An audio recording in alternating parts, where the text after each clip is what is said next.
Hello అండి, welcome to profit master dot in. ఇక ఈరోజు మార్కెట్స్ కానీ గమనిస్తే అటు గ్లోబల్ క్యూస్ పరంగా ఏషియన్ మార్కెట్స్లో మిక్స్డ్గా మనకి ట్రేడ్ కావడం చూసాము. అయితే మెజారిటీ మార్కెట్స్ సెల్లింగ్లోనే ఉన్నాయి.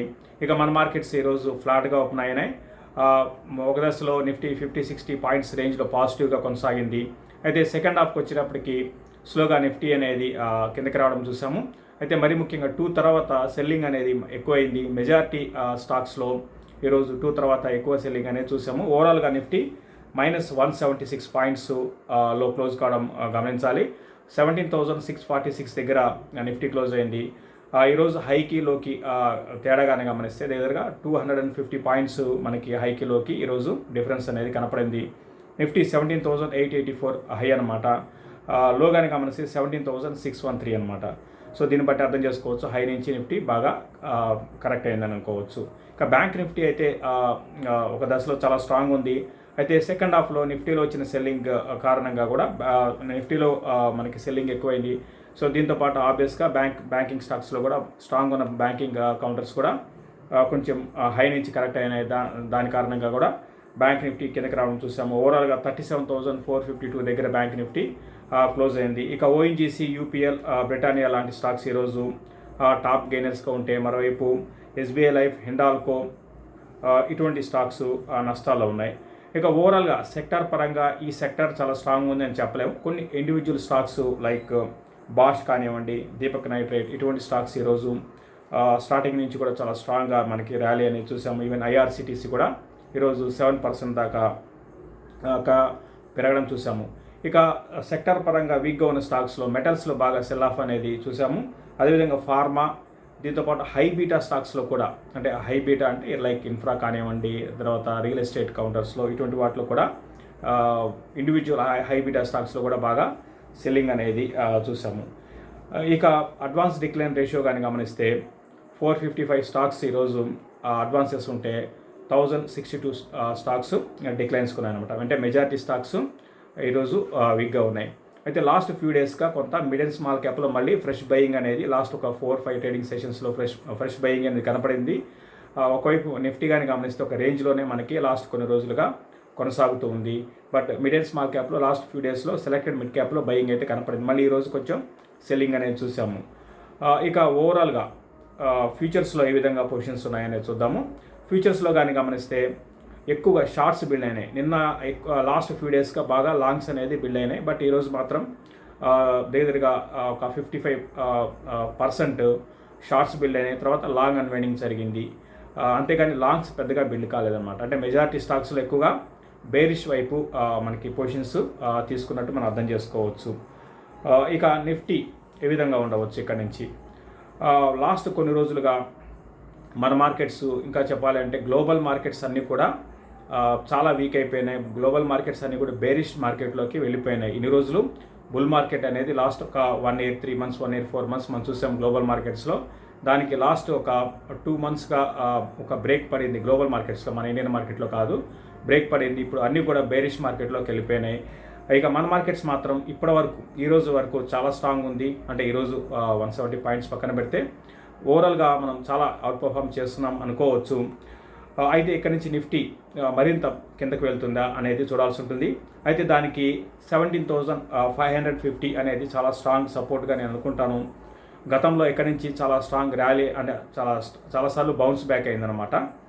ర్యాలీ కాదు, చాలాసార్లు ఇక్కడ ఈ లెవెల్కి వచ్చి బౌన్స్ బ్యాక్ అయింది. కాబట్టి క్లోజర్గా 17,550, 500 లెవెల్స్ని మనం చూడాల్సి ఉంటుంది. దాని బిలో కంటిన్యూగా ట్రేడ్ అయితే అప్పుడు మన మార్కెట్స్ కూడా కొంచెం వీక్ అయ్యే అవకాశాలు ఉన్నాయి. అయితే మన మార్కెట్స్, గ్లోబల్ మార్కెట్స్ అంతా, అంటే గ్లోబల్ మార్కెట్స్ గమనిస్తే ఇప్పుడు ఏషియన్ మార్కెట్స్లో రీసెంట్ హైస్ నుంచి 10% దాకా కరెక్షన్ అనేది చూసాం. అయితే మన మార్కెట్స్ రీసెంట్ హైస్ దగ్గరే ఉన్నాయి.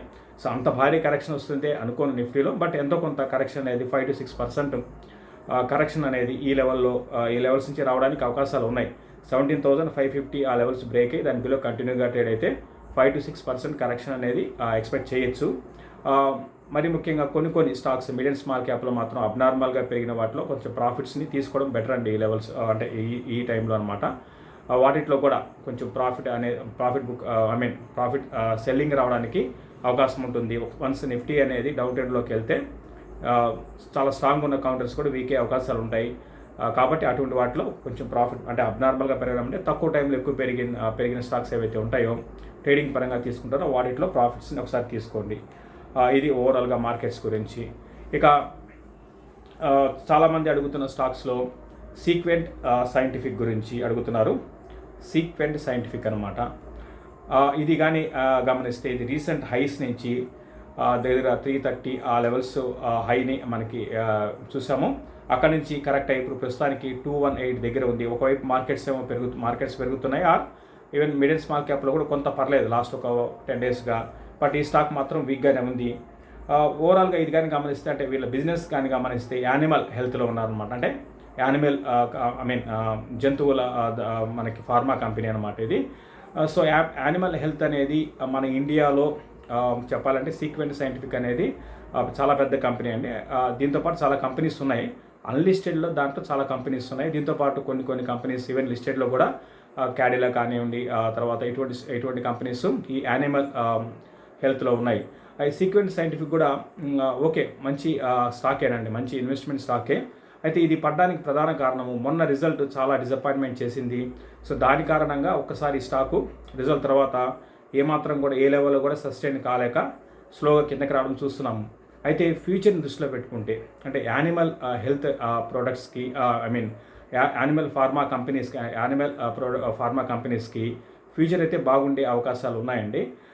మంచి గ్రోత్ కూడా ఉండే అవకాశాలు ఉన్నాయి. కాబట్టి నా ఉద్దేశం ప్రకారం దీన్ని ఎవరైతే రీసెంట్ హైస్లో కొన్నారో వాళ్ళు ప్రస్తుతానికి హోల్డ్ చేసుకోండి.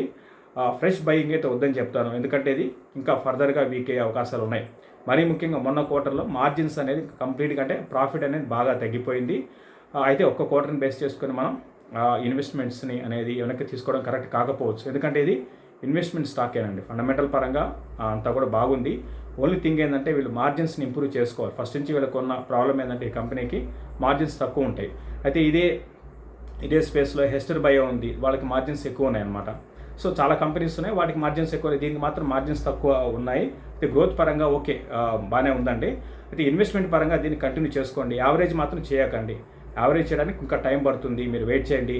మనకి ఇప్పుడు కమింగ్ క్వార్టర్ ఏ విధంగా ఉంటుందో ఒకసారి చూసుకొని అప్పుడు దీంట్లో సీక్వెంట్ సైంటిఫిక్, ఇప్పుడు చెప్పిన స్టాక్ పేరు సీక్వెంట్ సైంటిఫిక్ అనమాట, అప్పుడు యావరేజ్ చేసుకోవచ్చు. ఓవరాల్గా ఇది ఇన్వెస్ట్మెంట్ స్టాకేనండి. రీసెంట్గా పడడానికి ప్రధాన కారణం రిజల్ట్ చాలా డిసప్పాయింట్మెంట్ చేశారు. ఇది సీక్వెంట్ సైంటిఫిక్ గురించి. తర్వాత చాలామంది అడుగుతున్న స్టాక్ లాస్ట్ ఒక 10-15 డేస్గా ఎక్స్చేంజ్ సొల్యూషన్స్ గురించి అడుగుతున్నారండి. ఎక్స్చేంజ్ సొల్యూషన్స్ ఇది కూడా రీసెంట్ హైస్ నుంచి భారీగా అయితే పడలేదు కానీ బట్ చాలామంది ఎందుకు ఈ స్టాక్లో ఇన్వెస్ట్ చేసినట్టున్నారు. ఇది చాలా small cap company, main IT company అనమాట. ఐటీలో బీపీఓ మెయిన్ బిజినెస్ అంతా వెళ్ళి బీపీఓ బిజినెస్ ప్రాసెస్ అవుట్సోర్సింగ్ అనమాట. అవుట్సోర్సింగ్ బిజినెస్ అనేది వీళ్ళకి ఎక్కువ ఉంది. అయితే మార్జిన్స్ అనేది ఎక్కువ ఉన్నాయి. అంటే టర్న్ ఓవర్కి మార్జిన్స్ కానీ చూసుకుంటే వాళ్ళ టర్న్ ఓవర్కి సేల్స్ అండ్ మార్జిన్స్ మనకి రేషియో కానీ చూసుకుంటే మార్జిన్స్ అనేది చాలా ఎక్కువ ఉన్నాయి అనమాట.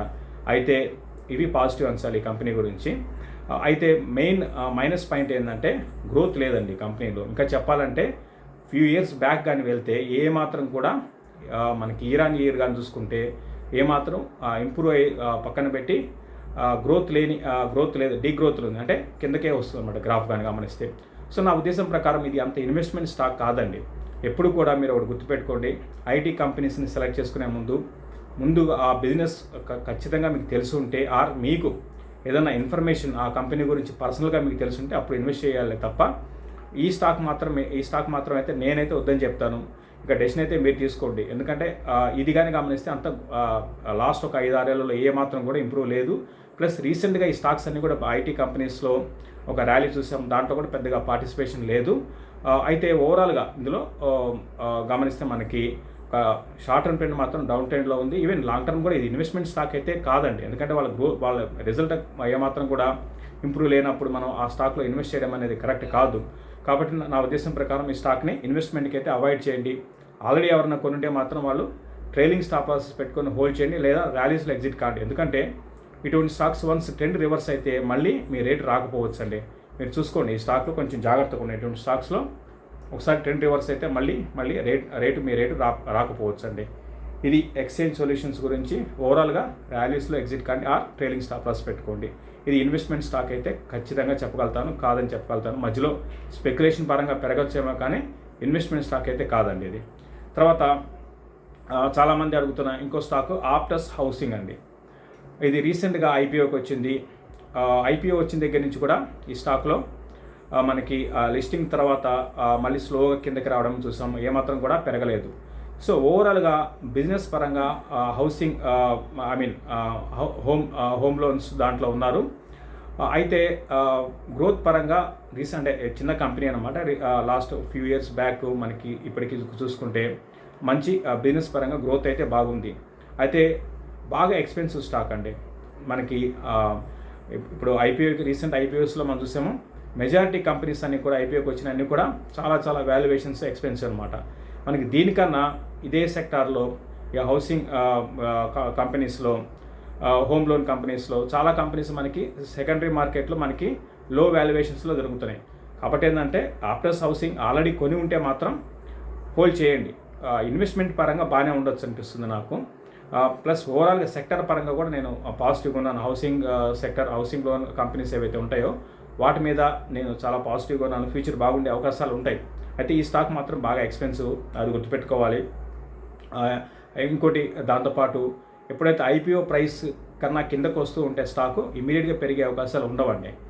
సో అది గుర్తుపెట్టుకోండి. ఓవరాల్గా ఈ స్టాక్ ఇంకా ప్రస్తుతం ఉన్న లెవెల్స్ నుంచి ఇంకా కరెక్షన్ రావడానికి అవకాశం ఉండొచ్చు నేను అనుకుంటున్నాను. ఈవెన్ 300 కూడా బ్రేక్ కావచ్చు. ఎందుకంటే ఈవెన్ ఈ లెవెల్లో కూడా ఇది వాల్యుయేషన్స్ ఎక్స్పెన్సివ్. దీనికన్నా మీకు కావాలంటే ఆవాస్ ఫైనాన్షియల్ ఉందండి. ఆవాస్ ఫైనాన్షియల్ అని ఉంది. ఇది కూడా ఏంటంటే హోమ్ లోన్ దాంట్లోనే ఉన్నారు. దీనికన్నా ఆప్టస్ కన్నా అది కొంచెం బెటర్గా ఉందని నేను అనుకుంటున్నాను. మీరు ఒకసారి చూసుకోండి. బట్ ఓవరాల్గా ఆప్టస్ని కూడా హోల్డ్ చేయండి. సో దీంట్లో కూడా యావరేజ్ చేయకండి. రీసెంట్ హైస్లో ఎవరైనా కొనుంటే యావరేజ్ చేయకండి. ఉన్న పొజిషన్ హోల్డ్ చేయండి.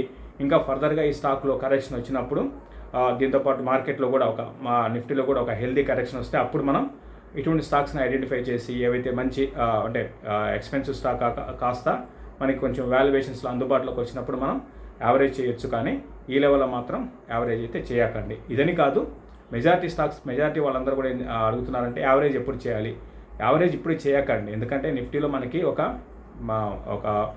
లాస్ట్ ఒక 1 year 4 months 1 year 5 monthsలో ఒక పెద్ద కరెక్షన్ వచ్చి హెల్దీ కరెక్షన్ వచ్చి మార్కెట్ కన్సాలిడేట్ అయింది లేదు. కాబట్టి ఏంటంటే ఈ టైంలో మనం యావరేజ్ చేయడం అనేది కరెక్ట్ కాదు.